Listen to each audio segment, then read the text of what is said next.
Good evening, everyone. Welcome back once again to Vicious Rants. And of course, I'm your host, your YouTube Messiah and often imitated, never duplicated superstar Tim Vicious.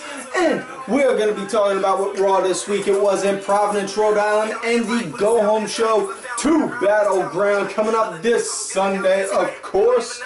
Now, I'm also going to cut right to the point, folks. This is the last Raw before the draft that they're going to do on SmackDown. Now, I know some questions have been asked in regards to what's going to happen to Vicious Rants. Is Vicious Rants going to strictly be a Raw show, a SmackDown show? What's going to happen? Well, the truth be told is, folks, we don't really know for sure ourselves, because between all the other business affairs that we got our hands in, you know, it's kind of hectic to say. So, with that being said, though, guarantee though, Vicious Rants will still be out there, whether we cover just Raw or just SmackDown. Either way, we are still going to be doing these shows for all of you beautifully crazy ass bastards out there. Now, done with the ass kissing. Back to the lecture at hand, Raw in Providence, Rhode Island. Now, overall score for the show, I would give it a 6. I give the show a 6. It started out with the MILF in charge, Stephanie McMahon, coming out, and then Shane to declare who their general managers for Raw and SmackDown are. Stephanie wound up saying who hers is, which is none other than jolly old Saint Mick himself. Good old Mick Foley, former WWE Commissioner. Have a nice day. Which I cannot argue on that. I love Mick. I grew up watching the man. I got to meet the man himself in person. You know, one of my childhood idols. In fact, even wound up, didn't even give me the freaking bogglehead look when I told him I grew up watching him in ECW and all that when I saw him. You know? But that being said, also Shane wound up naming who his general manager is, which is none other than the leader of the Maybe unit. Or Maybe movement, I should say. Blah. Fuck. See? Not even a whole 10 minutes into the show and I botched something, folks. There you go. None other than the leader of the Maybe movement. Or is it the Yes movement? Or the No? I don't know. Either way, none other than Daniel Bryan himself. Absolutely loved seeing that. God, it was so good to hear his music come out and just to hear that pop he gets. You know, no lie, folks. If once Bryan is done being on screen for this, they're gonna wind up he definitely earned a spot in the Hall of Fame. Now, with that being said, with both general managers for both brands being named, you know, they did also announce that Raw will wind up having strictly a cruiserweight division again, which makes sense given a lot of things that I've been hearing amongst the Twitter lately. One, rumors that Kota Ibushi signed to deal with NXT. Two, the Cruiserweight Classic, which, yeah. And three, one of the big names in NXT, as well as somebody in the Cruiserweight Classic, Tommaso Ciampa, wound up recently saying on the Twitter a little while, sometime back, that he'll be no longer accepting independent wrestling dates after a certain time. So, you know, didn't go into reason, but yeah, you could pretty much fairly see the writing on the wall with that. Yeah. Now, which case I'd have no problem whatsoever if the Psycho Killer did sign. You know. But that, yeah. Getting off topic. Matter at hand. They did all that, and now we are on to the first match of the night. It is a tag team match. Chris Jericho and Kevin Owens versus Sami Zayn and Cesaro. And folks, let's just, in the immortal words of Chris Jericho, let's just drink it in, man. Because honestly, this could be the last time we see these guys wrestling. And I've said it a million times before. If Kevin Owens does nothing with his WWE career except wrestle Sami Zayn and Cesaro, I'd be perfectly okay. Please, for the love of God, do not split these three up. Okay. But yeah, it had a nice, good flow through the entire match, just like all of these guys always do with each other. Owens, great spot of the night. Owens, Rocky, get over here. Give it, intern. Rocky the intern, for those who don't know. Sami Zayn, leaning up against the middle rope like this. Owens comes over, boom, kicks him right in the side, and then just stands next to him.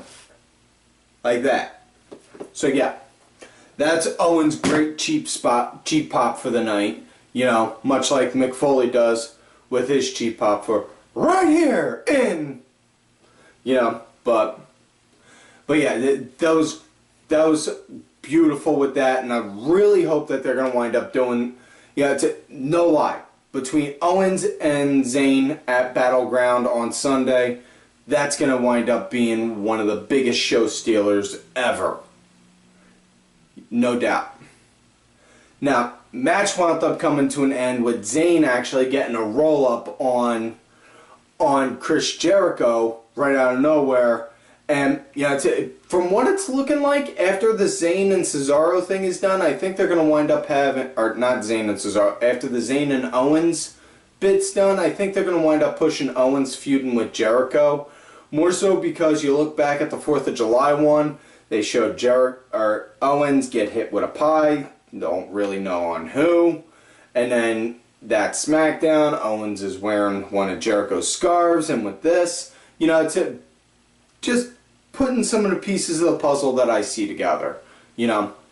Now, next matchup, we got Alberto Del Rio versus Darren Young, you know, with Miz on commentary for this, and Miz just, yeah, got no problem with Miz being the Hollywood snobby jerk heel, you know, it's probably the best type of heel that he's been since I can remember with him, but point being, though, it's when he's going over to be like with his wife, like the most beautiful and sexy wife in the world. Dude, no, ew. It's like seeing your it's like catching your parents kissing. Just no, ew. Ah. Yeah.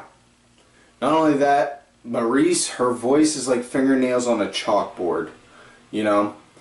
I think it's the whole. I think it's yeah.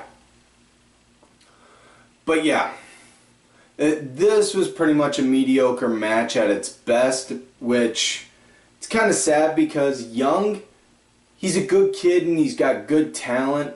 Would like to see him get some more work under his belt so that way he can get more time on there, more time on TV, more time in the ring, all that. Excuse me. Would just really like to see that more, you know. That being said, though, match wound up coming to an end when Miz was up on the apron and distracting the ref by accident. Del Rio wound up pulling Young over for a roll-up.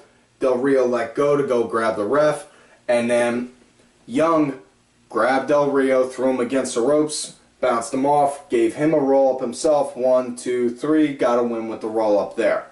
So, what I'm predicting for Battleground is more than likely Young's going to win. Hopefully not by being the wacky, crazy roll-up guy like John Cena was when he first started, but instead either win doing a gut bust, doing that gut check that he was doing when he was with Titus doing the primetime player, or with, since he's got Bob Backlund in, the cross-face chicken wing, you know.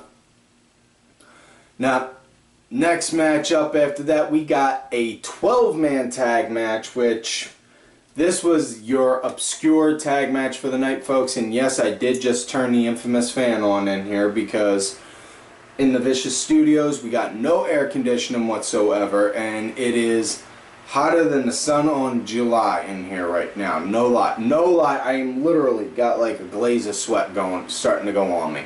You know, I needed to cool myself down. Sorry for that, though. Now, it was a 12-man tag match. It was John Cena, Enzo and Cass in the New Day versus The Club, AJ Styles, Doc Gallows, Carl Anderson, and the Wyatts. Now, Cena, he came out, started talking about on how, Cena was going out there talking his spitting his stuff about with the club, and then Enzo and Cass came out, and he's like, John, you don't know me by how you doing? Yeah, it's what we do. You know, he says something, you know, and Cass is like, it's what we do. He says something, and you say, how you doing? You know? And then freaking New Day comes out, and then Club comes out, goes and rips into them because Enzo and Cass wound up ripping into the Club, saying Gallows, you know, Gallows is completely like butt ass ugly and shit, saying things like that. But okay, you can't really make that kind of argument on Luke Gallows considering who his wife is. You know? But also saying AJ Styles, you got soccer mom hair. Okay, yeah, big whoop. Everyone's been making that joke since he started to grow his hair out back in TNA. And then saying Carl Anderson is just plain old bland like vanilla. You know, that's not a bad joke. Not a good one, but not a bad one. But then the Club comes out, they go and rip into them, and then they said they're gonna beat up John Cena, and then beat up Enzo, and beat up Cass, and beat up New Day. And then New Day comes out, rips into all of them, and Woods just straight out shows full-on nerddom, saying on how he's a level 20 Pokemon Go trainer, master, and then he starts spitting out all random Pokemon, and then Big E just starts rolling with it, you know. Bulbasaur, how you doing? Charmander, how you doing? Charizard, how you doing? Blastoise, how you doing? You know, just like that. And yes, I did just name Pokemon. Don't judge. Fuck you. I still have my old Game Boy Color with Pokemon Red. Okay? Don't judge. And Cena's just like, whoa! I don't understand what any of you guys are going on about. And then the Wyatts came out, and then they wound up getting to the match. Now, it was pretty good. I kind of dug this match, but you know, honestly, I don't like the idea of having more than an 8-man for a tag team, because then it's just it seems too bulky. You know, like you got too much. You know, okay, a normal tag team match, that's one thing. Trios match, cool. 8-man tag, all right. You do more than that, it's just like, huh? Why? Yeah. You know?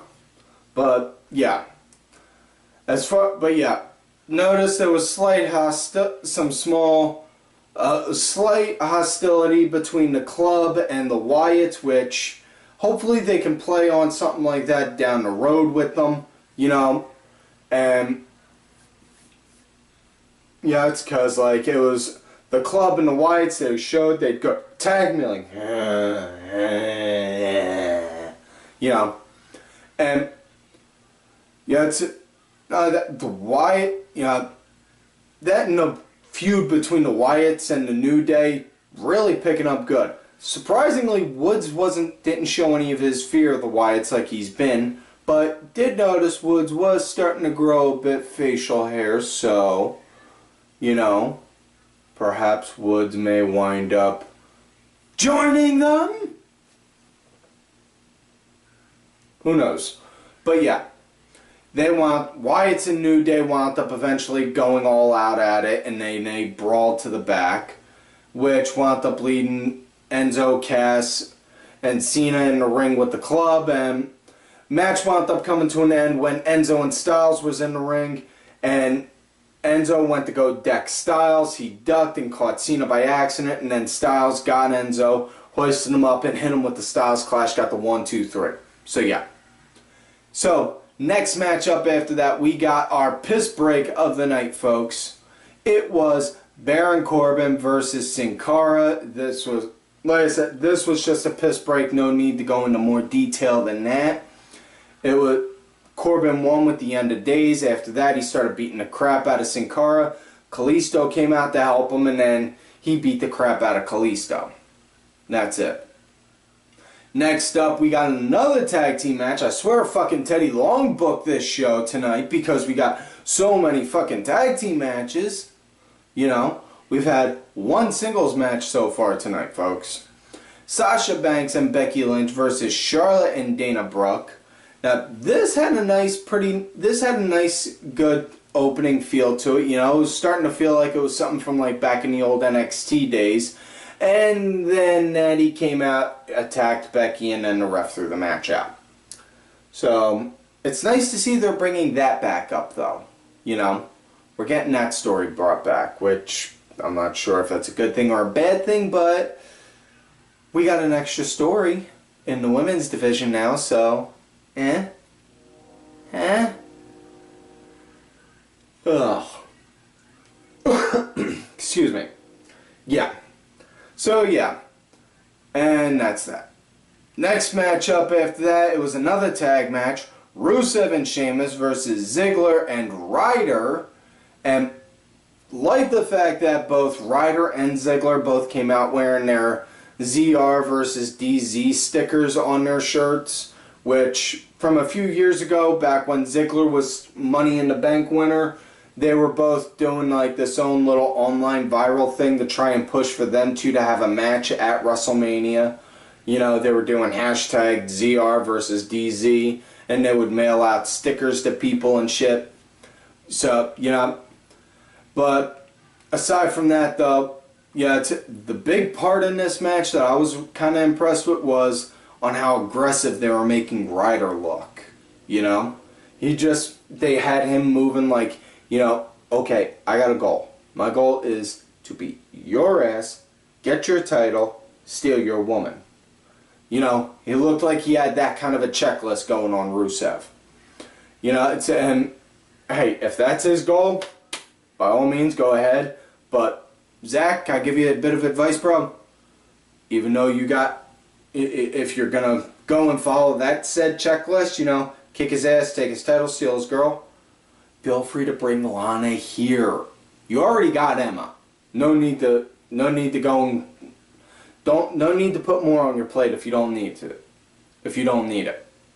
But yeah, match wound up coming to an end when Ziggler wound up getting a hot tag. He came in, started clearing house, and then eventually Rusev got his second win, and did a heel kick right to the back of Ziggler's head, hoisted him up, boom, accolade, locked it in, and then Ziggler just straight out tapped right after that. So yeah. And which winds up leading us to our main event of the night. Dean Ambrose versus Seth Rollins for the WWE title. Now, do also want to point out Steph and Mick were out there ringside, as well as Shane and Daniel. Now neither parties did any type of contribution to interfere in said match. Just want to make sure that's clear. Now this was match of the night, hands down. You know, this had a nice, good back and forth feel to it. You know, non-stop. It was just beautiful. Like, you know, and I've said this before. Ambrose and Rollins, these guys can literally be like this generation's Rock and Austin in the sense of these guys have such good chemistry. Their feud can go on and off just like that and pick up without ever skipping a beat, just like Rock and Austin did. You know, no problem with it whatsoever. this was a great match. You know, excuse me, loved it. You know, freaking Rollins threw Ambrose into the corner for the buckle bomb, and then right after, wham, gets right up. Boom! Ambrose hits Rollins with dirty deeds, and it was just, whoa, dude. That was a nice way to sell like you had a lot of momentum on you. You know, because right after that, he just dropped down and played dead. Which, definitely a lot better than no selling. You know, because the way he came off and bounced off the corner and came back, it was a good way. I dug that. You know? Now, that being said, sadly, the match came to an end in such a good match, came to a bitter end with a very bitter ending. You know, Ambrose was sitting up on the top, and now before I actually get into the end, I do want to point out another good spot. You know, everyone was going nuts for when Rollins wound up hitting a frog splash as well as the pedigree right after that. You know, it got a 2 count. It wasn't a lot of near falls. You know, which is a good thing, because don't want a ton of false finishes. Also, don't want a lot of kickouts at finishers. But now, finish on how the finish came to be. Ambrose was perched up onto the top. Rollins went to go up after him. Ambrose booted him away. Rollins fell back. Ref bump, and then got back up, hit him with the superplex, and the infamous double pin where they both covered each other. And the ref, 2, 3, and the bell rang. Everyone's like, what? Who won? And then Steph climbs into the ring and holds Seth's hand up, and then goes over, gets the belt and the mic off of Lillian, says, here's your winner, new WWE World Heavyweight Champion, Seth Rollins. So Seth basically won the title from him. So, okay, I'm kind of okay with this, because they do this right. That could mean Ambrose would then be the new champ, could be the next champ for SmackDown, you know, when SmackDown goes live with their brand, you know. But we still don't know all the specifics on if, like, SmackDown's going to have their own champion or anything like that.